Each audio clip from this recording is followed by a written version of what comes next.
Gym machines and exercise equipment is sort of a broad term for a whole bunch of different stuff. So I'm going to go over the different categories and then the different types and how to use them. And just before I start, like I said before, don't worry about looking silly.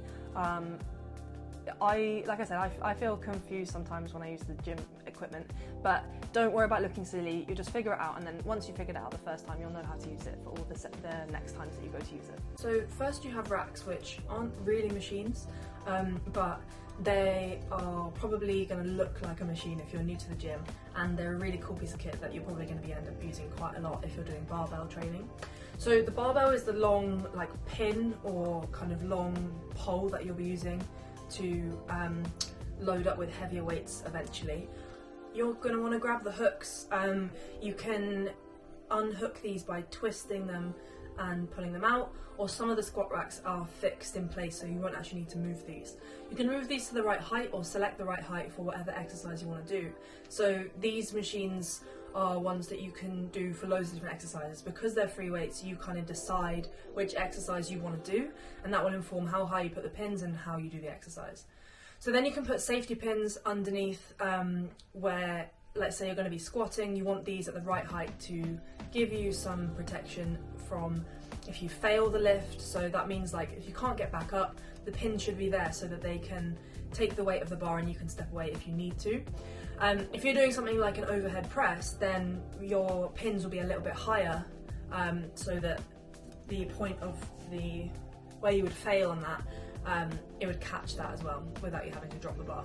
It's a free weight piece of equipment, so you've got different free weight pieces of equipment. You've got dumbbells, you've got barbells, you've got kettlebells, and then you have your kind of medicine balls and other loose bits of equipment. So a free weight is something that's loose and it's not attached to anything. You can pick it up and move it around, and so you're in control of everything about how this moves.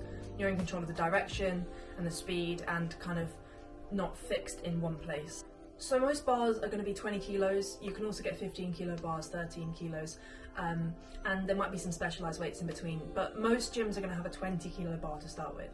So this will normally be your starting point. I would actually recommend that any movement that you try with the bar, you can do with dumbbells, lighter dumbbells before that, because I found that 20 kilos can be quite a lot for some people. Most people actually, when you're starting out, doesn't guarantee that just because it's the lowest weight on the bar that you're going to be comfortable doing it. So definitely build up to it with similar variations. But once you're ready to use that weight and you feel comfortable, you may want to add extra weight on the side as you get better and you progress. So the way you'll do this is by putting a plate onto the bar. The whole reason we have the bars is so we can load them up with the plates, and then you put a clip onto the outside of the plates and you'll be ready to go. The clips can be a bit of a problem for some people. I know that I sometimes feel like I'm stuck there for a few minutes trying to figure it out. So there's two main types of clips. You've got ones where you squeeze the both ends together and it'll open up more of a hole in the middle and slide them on, and then you've got other ones where you'll clip open the clip and it should make then that hole wider, and you slide it onto the bar and clip it down again. The bench press bench is very similar to the squat rack in the sense that it just holds the weight for you, but you're not really going to be adjusting anything here. So you can do bench press in the squat rack. You're not going to be moving anything with the bench press, you're just going to put the bar on there, lie down and lift. So some of these bench press machines will have a slight tilt of the rack that holds the bar at first. So when you pull it slightly over your chest, it will come with you, and then you can lift up the bar and bench like that. Other ones will just be static, they'll just be fixed, so you just lift up and then you can do your set and then you put it back when you're done.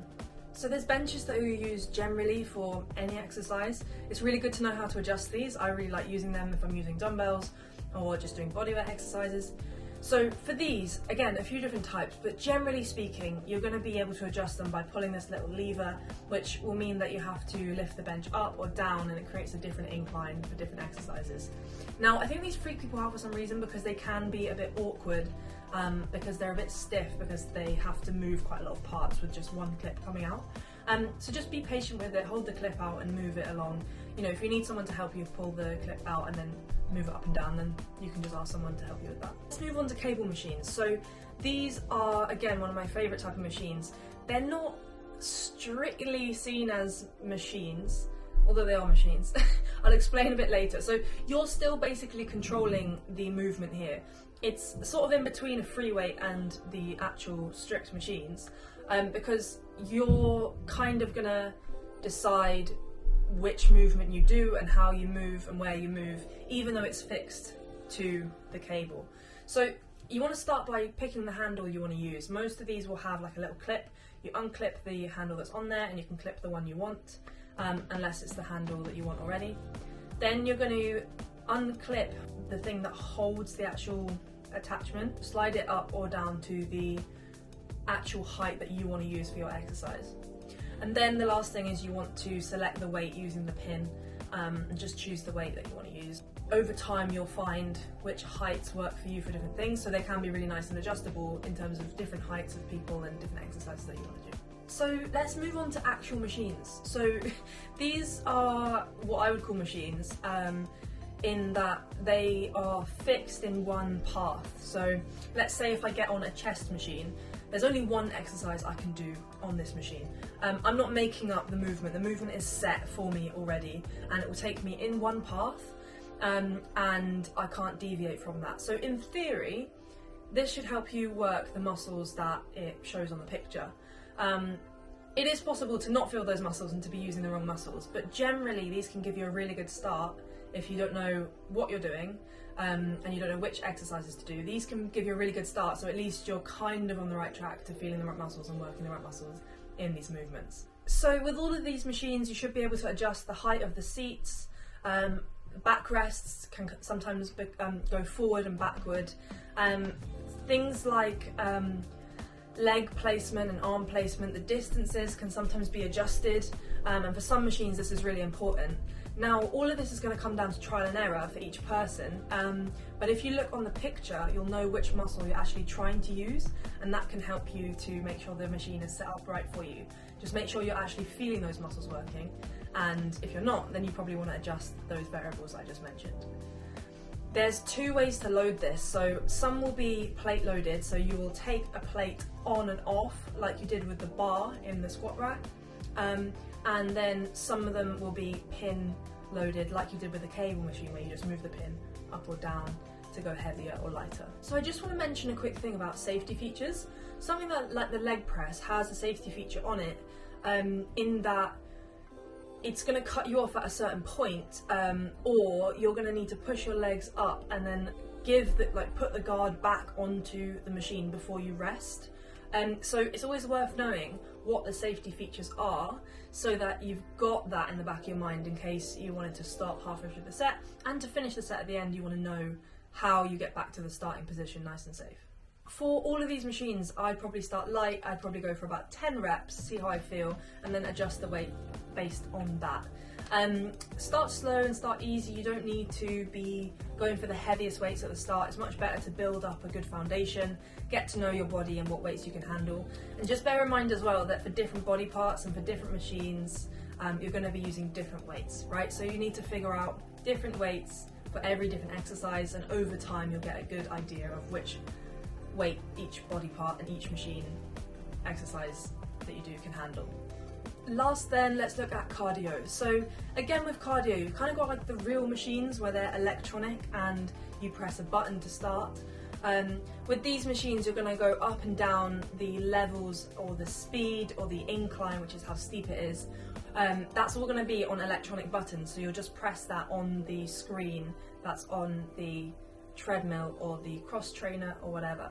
Then you've got ones that are kind of like air powered, so they're a bit different, and they all have a screen that will show up with numbers and stuff like that, but that's not actually electronic in terms of being plugged into the mains. It's battery powered, so these kind of run off you just moving them yourself. So it's not like a treadmill where they're gonna run automatically without you walking necessarily.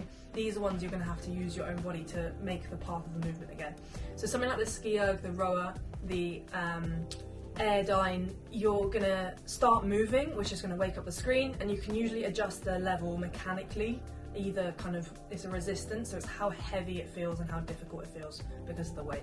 The speed is just going to happen by you going faster or you slowing down. So there's an overview on how to use all the machines. I think this gives you a really good basis of everything you need to know. And of course, like I said, if there's anything specific you want to know, look at that description of the machine on the side of the machine, look at the picture, type that into YouTube and you'll have so many tutorials to show you exactly how to use that one machine and get the best technique pointers. This is part of a 10-part series, so if you want to learn more about gym confidence, all kind of like gym anxiety and how to get started in the gym, how to choose a gym membership, be sure to follow that whole 10-part series and get all the info that you need to get started in the gym, hopefully stay there and make the progress that you want to make.